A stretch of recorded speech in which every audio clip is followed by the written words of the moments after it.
Morning.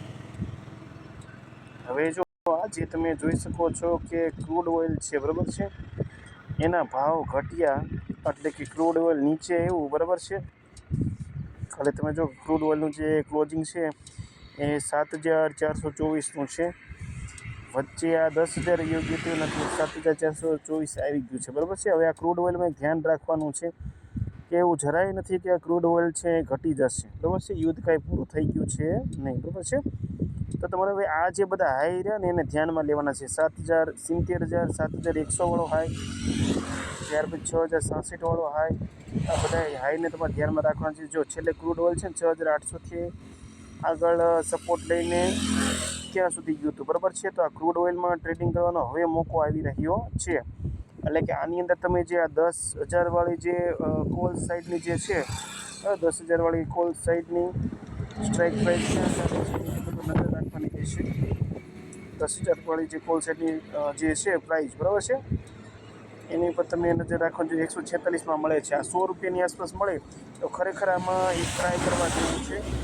એ સિવાય જો 17 તારીખે આની એક્સપાયરી છે ક્રૂડ ઓઇલની, તો 17 તારીખે સાંજે 5 વાગ્યા પછી તો તમે આમાં ભાગ લઈ શકો છો, બરાબર, ને સારા એવા પૈસા મળવાના 100% ચાન્સ છે, કેમ કે ક્રૂડ ઓઇલ છે ને વોલેટાઇલ બહુ છે, એટલે તમે કોલ ને પુટમાં પણ કામ કરી શકો છો, પણ 17 તારીખે, બરાબર છે, હજી વહેલું છે।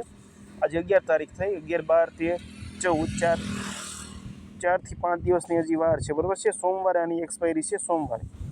તો આ ક્રૂડ ઓઇલ ઉપર નજર રાખજો। આ ક્રૂડના ભાવ નીચે આવ્યા એટલા માટે ઇક્વિટી માર્કેટ છે ઉપર જ જાય, તમને ખબર જ છે, 24,312 ઉપર તો ગિફ્ટ નિફ્ટી ટ્રેડ કરે છે, ફ્લેટ ટ્રેડિંગ છે, કોઈ ખાસ એવું વિશેષ ટ્રેડિંગ છે નહીં, બરાબર છે।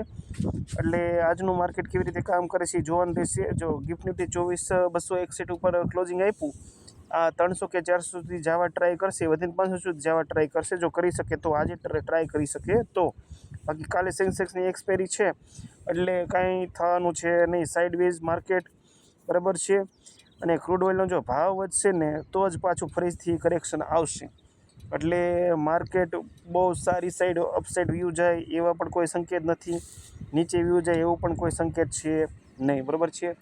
તો આજે ટ્રેડિંગ કરો તો ધ્યાન રાખીને કરવું, પ્રીમિયમ ખવાઈ જવાનો તો કોઈ બહુ પ્રશ્ન નથી, પરંતુ ધ્યાન એટલા માટે રાખવું પડશે કેમ કે ફ્લેટ ઓપનિંગ છે, એટલે જોવું પડશે કે કઈ સાઈડ માર્કેટ જાય છે, બરાબર છે। ઓકે, આભાર।